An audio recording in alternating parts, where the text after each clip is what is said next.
Amados irmãos e irmãs, nós estamos no início do mês da Bíblia, esse mês de setembro. A igreja, nesse mês, a igreja, pedagogicamente, como mãe, nos convida a voltarmos a nossa atenção para algo que é essencial na vida cristã, a Sagrada Escritura, né? Ou seja, o espaço que ela ocupa na nossa vida, como aquela que dirige, né, os nossos passos, forma a nossa consciência, nos permite profundos e necessários discernimentos, revisão de vida e assim por diante.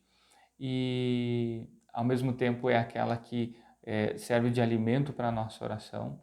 Então, o nosso contato com o Senhor é vivo na palavra de Deus, que é viva, né? E, portanto, é importante que nós acolhamos essa pedagogia da igreja que, como mãe, nos conduz àquilo que é mais importante. E então procuremos tirar proveito nesse mês de setembro de alguns meios para que nos se tornem, vamos dizer assim, mais apropriados para o nosso dia a dia, assim, porque vamos justamente nos apropriando deles e vamos fazendo com que eles nos ajudem no nosso encontro com o Cristo, na escuta da palavra de Deus. E aí, por isso, então, no início desse mês, eu gostaria de fazer com que nós pudéssemos conhecer e experimentar a prática da Lectio Divina. Lectio Divina é leitura divina em latim, né? Ou seja, leitura da palavra de Deus segundo um método que é muito antigo e tradicional na igreja, é muito simples e ao mesmo tempo muito profundo. Então o convite aqui é que a gente faça a Lectio Divina, quem sabe, se possível, todos os dias ao longo desse mês e quem sabe daqui para frente todos os dias da nossa vida. É simples, né? A gente vai sempre procurar partir de um texto bíblico. Eu vou fazer os programas Bom Dia São Pedro que me tocam ao longo desse mês com essa metodologia, quase como que para fazer uma Lectio Divina guiada, né? Para aqueles que, quem sabe, não conseguem ou não estão acostumados, enfim, a fazer e querem entender melhor como na prática vão funcionar os passos. Então, eu vou procurar fazer isso ao longo das meditações, não mais a meditação como fazia, mas os passos da Lectio, com, lógico, também a meditação. E nesse vídeo, então, eu quero esclarecer um pouquinho quais são os passos da Lectio Divina, mais ou menos como é que funcionam, para depois a gente ter isso presente. Vamos procurar colocar também, quem sabe, algum texto, algum card no nosso Instagram, para que vocês possam depois relembrar quais são os textos, quais são os passos e como é que funcionam. Logicamente, a gente se coloca em primeiro lugar na presença de Deus, invoca o Espírito Santo, né, porque ele é aquele que agiu nos autores da Sagrada Escritura e ele é o próprio Deus que fala dentro de nós.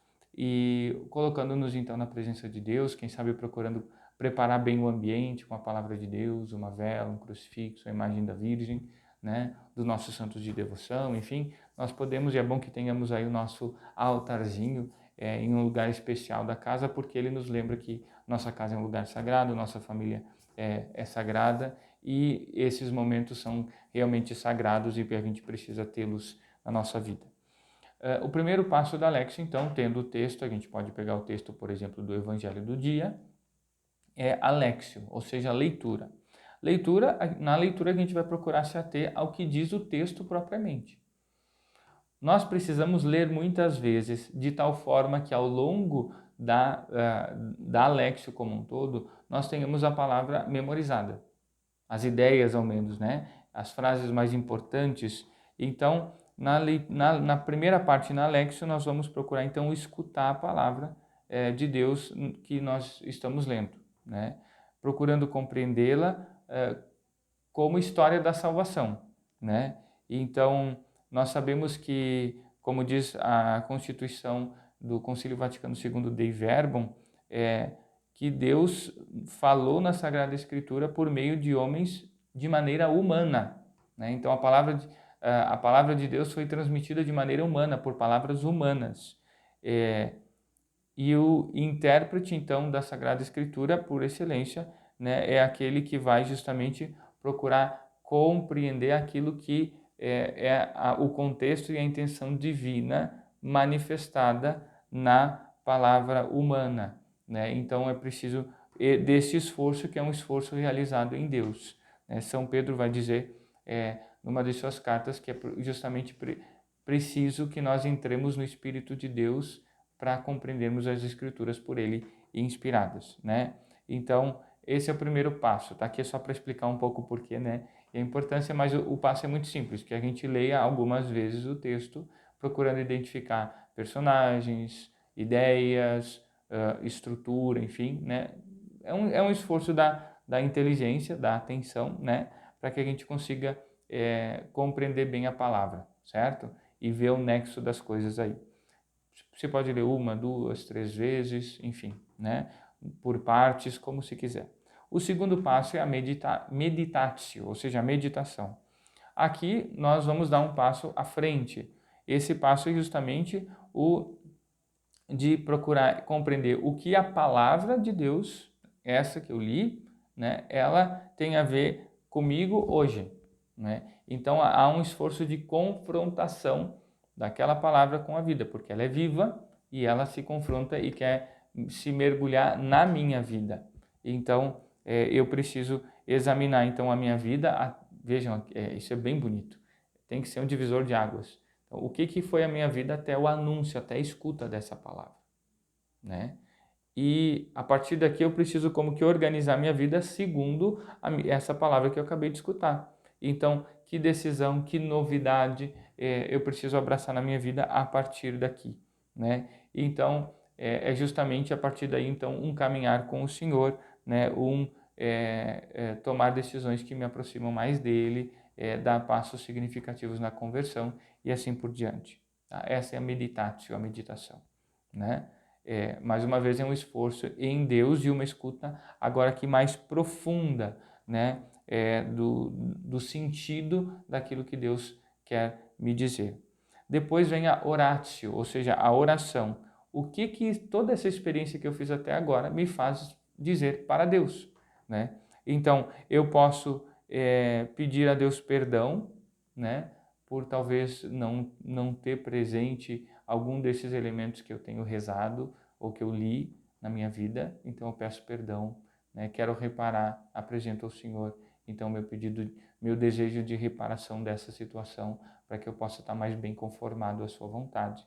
Eu posso e devo agradecer, né? Agradecer porque essa palavra é dirigida para mim na atualidade própria da palavra de Deus, no dinamismo próprio dessa palavra que quer encontrar acolhida dentro de mim.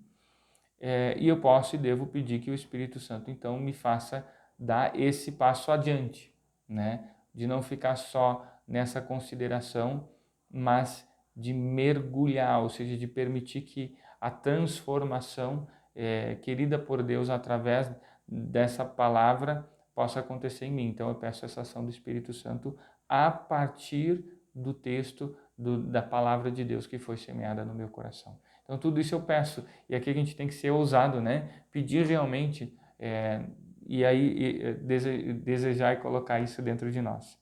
Bom, o quarto passo é a contemplatio, né? Ou seja, nós então vamos aqui, de alguma forma, procurar entrar numa dinâmica mais profunda. Contemplar é um olhar mais profundo, que alcança mais longe. Nós podemos aqui então mergulhar no texto e imaginar-nos nele. Nós aqui devemos permitir que justamente a palavra de Deus venha habitar dentro de nós. Então, um degustá-la mais profundamente, né?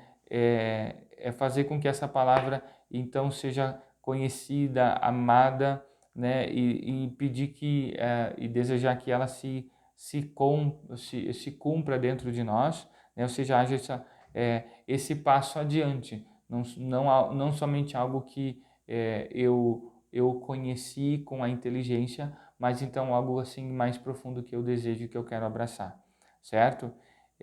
Então esse é um quarto passo, né? Importante de prospectar assim uma vida mergulhada na palavra de Deus. E aí desse esforço que vejam, em primeiro lugar, é mais da contemplação, ou seja, de uma visualização de fé mais profunda. A gente vai para comunicar-se, podemos dizer assim, né? Que é justamente a consideração de que o destinatário dessa palavra é o povo de Deus, são os nossos irmãos. Então, não adianta só falar, pensar, sentir, né? É necessário transmitir, né? Então, aí vem uma mais profunda dinâmica de propósitos, de conversão, para que a vida se torne anúncio, né? Daqui podem vir, por exemplo, propósitos de, bom, vou fixar uma palavra, uma ideia, para depois de repercutindo ela, sei lá, vou anotar no celular e colocar um despertador para voltar nela mais vezes. Enfim, tantas iniciativas e dinâmicas que podem nos ajudar a viver mais profundamente esse contato tão vivo e bonito com a palavra de Deus. Propósitos, enfim, de mudança de tempo, de horário, de prioridades, de atividades, enfim, para que nós sejamos mais agradáveis a Deus e para que justamente a escuta da palavra de Deus no nosso dia não seja, vamos dizer assim, uma ilha, algo isolado no dia e depois não sei mais de nada, não lembro mais de nada, não vivo mais nada, mas que seja de fato uma experiência de enraizamento da palavra de Deus na nossa vida. Bom, aqui algumas ideias, espero que seja um caminho bonito que possamos trilhar ao longo desse mês de aprofundamento na palavra de Deus. Vamos ver se ao longo do mês a gente consegue também trazer mais algum elemento de estudo e de entendimento mais aprofundado, certo? Agradeço a todos e peço que estejamos unidos nessa caminhada ao longo desse mês. Deus abençoe.